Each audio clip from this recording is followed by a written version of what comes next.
देखो, इंसान एक ऐसा जीव है जो अपनी ज़िंदगी में बिना गलतियों के चीज़ें सीख ही नहीं सकता।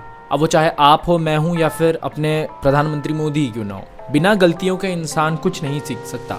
तो इस वीडियो में मैं आपको बताऊंगा कि कुछ बेसिक जिम की गलतियाँ जो आप अभी अपने जिम की स्टार्टिंग में करोगे which will affect your progress in a very very bad way. और मैं ऐसा क्यों बोल पा रहा हूँ?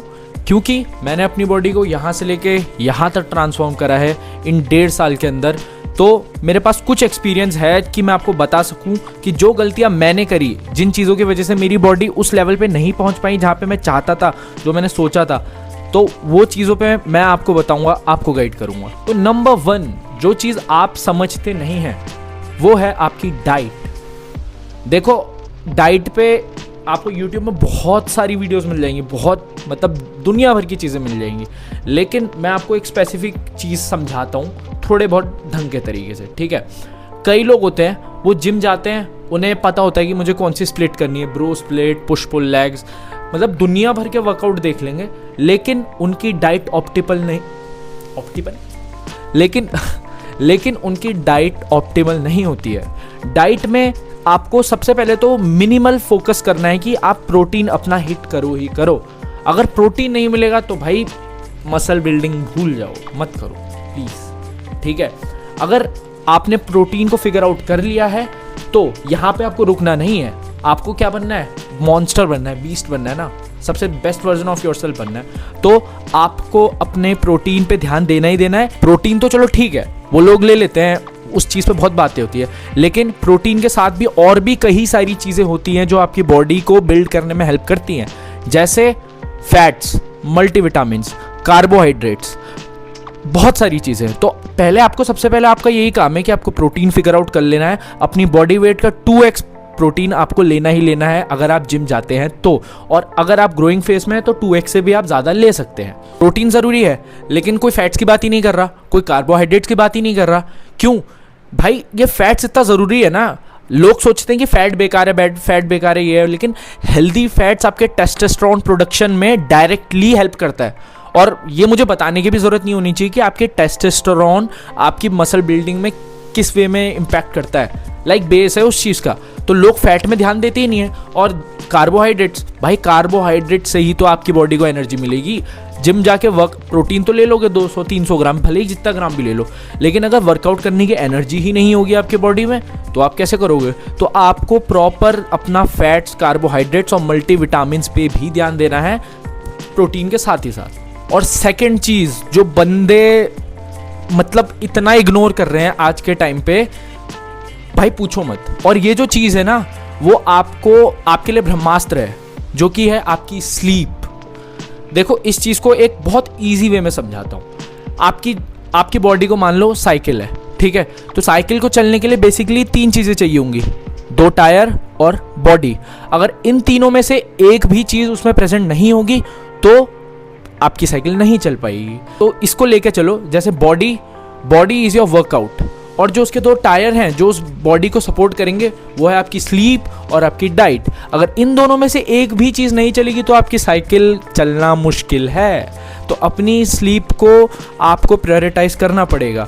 बिना अलार्म के सोने की कोशिश करो। दिन में कम से कम बोल रहा हूँ फॉर टीनेजर्स, जो ग्रोइंग बच्चे हैं, 7 से 9 घंटे की स्लीप लो ही लो। अगर आपको बॉडी बनानी है, बॉडी क्या, आपको अगर ग्रो करना है ढंग से अपनी टीनेज ईयर्स में, तो आपको स्लीप को प्रायोरिटाइज करना ही पड़ेगा।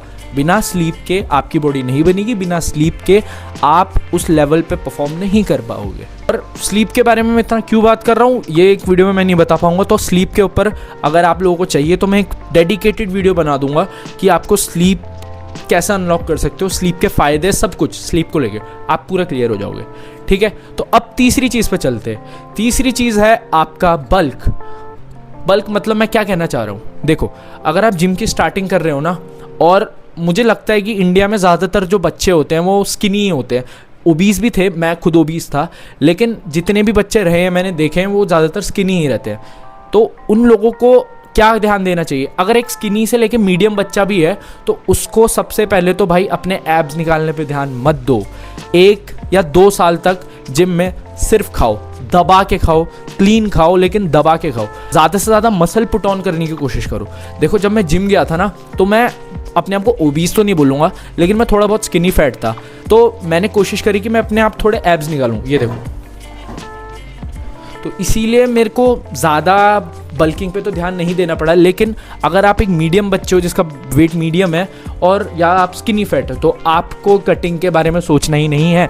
2 या 2.5 साल जो आपकी जिम के इनिशियल ईयर से, उसमें 6 पैक एब्स के बारे में भूल जाओ। एब्स क्या होते हैं भूल जाओ। बस अपना वेट, मसल मास बढ़ाने पे ध्यान दो, वरना आप रिग्रेट करोगे। क्योंकि कटिंग का क्या है भाई, 6 महीना अगर आप सबसे पहले 2 साल दबा के मसल पुट ऑन कर लो, दबा के जितनी हो सकते आपकी कैपेसिटी है मसल पुट ऑन करने की, 2 साल उसमें लगा दो। फिर क्या 3 महीने का एक कटिंग मारो, बस योर बॉडी इज रेडी। तो ध्यान मत दो सबसे पहले अपनी जिम की इनिशियल पे कि आपको कटिंग चाहिए या वेन्स चाहिए। हाँ, ये अट्रैक्टिव दिखती हैं, लेकिन अगर आपको उस पीक पे पहुंचना है तो सबसे पहले अपनी बॉडी में मसल पुट ऑन करने की कोशिश करो। नंबर 4 जो कि है, अपने जो वर्कआउट प्रोग्राम है उसको स्पेसिफिक रखो। मैंने ऐसे कई लोग देखे हैं जो हर दूसरे तीसरे दिन कुछ नया एक्सपेरिमेंट करेंगे। यार आज ये नई वाली बाइसेप मान लेता हूँ, यार मैंने नेट में देखा था ये कर लेता हूँ, वो कर लेता हूँ। देखो, क्रिएटिविटी होना इज़ अ गुड थिंग। अगर आप जिम जा रहे हो तो आप 20 चीज़ें देखोगे, आपको 20 तरीके की नॉलेजेस मिलेंगी, आप चाहोगे कि उसे करो। लेकिन आपको क्या करना है, सबसे पहले रिसर्च करो कि आपके बॉडी के अकॉर्डिंग, आपके बॉडी के लिए जो सूटेबल वर्कआउट प्लान है वो क्या है। जब वो वर्कआउट प्लान निकल जाए तो उसको ही फॉलो करो। उसके अलावा इतना मत जाओ कि यार अभी मुझे रिजल्ट नहीं मिल रहा है इस वाले में, ये ऐसा नहीं है, वो ऐसा नहीं है। पहले एक चीज़ पे स्टिक रहो 4 से 6 महीना, एक पर्टिकुलर प्लान पे या एक पर्टिकुलर एक्सरसाइजेस पे। जो जैसे मान लो आप मार रहे हो प्रीचर कर्ल, तो आपने 1-2 बार प्रीचर कर्ल मारी और आपने बोला मुझे फील नहीं आई, ये नहीं आई, वो नहीं आई। लेकिन वो कैसे आएगी, पहले आपको उस एक्सरसाइज को मास्टर करना पड़ेगा, अपना माइंड मसल कनेक्शन उस एक्सरसाइज के साथ स्टैब्लिश करना पड़ेगा, तब आपको जाके रिजल्ट मिलेंगे। एंड लास्ट चीज़ जो आपको करनी नहीं है लेकिन वो आपके अंदर से आनी चाहिए, इस पेशेंस। मैंने कई ऐसे लोग देखे 1-1, 2-2 महीना जिम जाएंगे, थोड़ा बहुत करेंगे, बोलेंगे यार मेरा हाथ दर्द हो गया, मेरा ये दर्द हो गया, अरे मेरे को टाइम नहीं मिल रहा है। अगर आप दिन में 1 घंटा अपनी बॉडी को नहीं दे सकते तो क्या फ़ायदा है यार ये सबका, ठीक है। जिंदा तो फिर जानवर भी है। तो आपको पेशेंस दिखाना पड़ेगा, पेशेंट रहना पड़ेगा।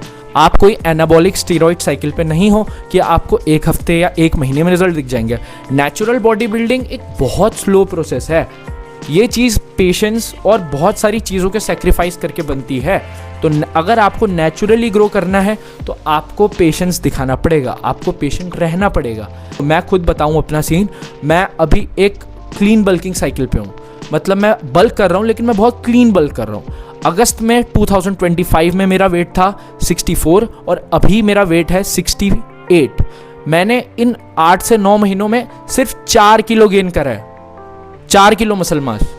और जबकि मैं इतनी अपनी पीक एज पे हूँ कि 18-19 साल का हूँ और I am taking a very good diet. मैं अच्छी डाइट लेता हूँ, उस पर भी एक वीडियो है, मतलब वीडियोस तो बनाता रहूँगा लेकिन हाँ उस पर भी एक वीडियो बनाऊँगा। तो मैं एक बहुत अच्छी डाइट ले रहा हूँ, मुझे थोड़ी बहुत नॉलेज भी है, मतलब उतनी नहीं बोलूँगा लेकिन है। तो इतना सब कुछ होने के बाद भी मैं 4 किलो ही गेन कर पाया हूँ। इन्फ्लुएंसर्स को मत देखो यार इसकी तो ऐसे बॉडी बन गई, उसकी तो वो डिब्बा खा के बॉडी बन गई, फलाने का तो ये हो गया। आपको अपनी जर्नी देखनी है ना, आपकी स्टोरी क्या है। तो पेशेंस रखो और खुद पे भरोसा रखो कि आप कर सकते हो, एंड दैट्स इट। अगर आप मुझे यहाँ तक देख रहे हो तो उसके लिए थैंक यू। लाइक वाइक कर देना, जो भी आपका दिल करे उस चीज़ को कर देना। बाकी के लिए love you all, keep growing. मैं अब आने वाले टाइम में वीडियोस लाता रहूँगा। तो अगर आपको फिटनेस पे ध्यान देना है, अगर आपको खुद पे ध्यान देना है, बेसिक एज अ पर्सनैलिटी आपको मेरे साथ ग्रो करना है, so you can follow me and join me with this journey. Thank you.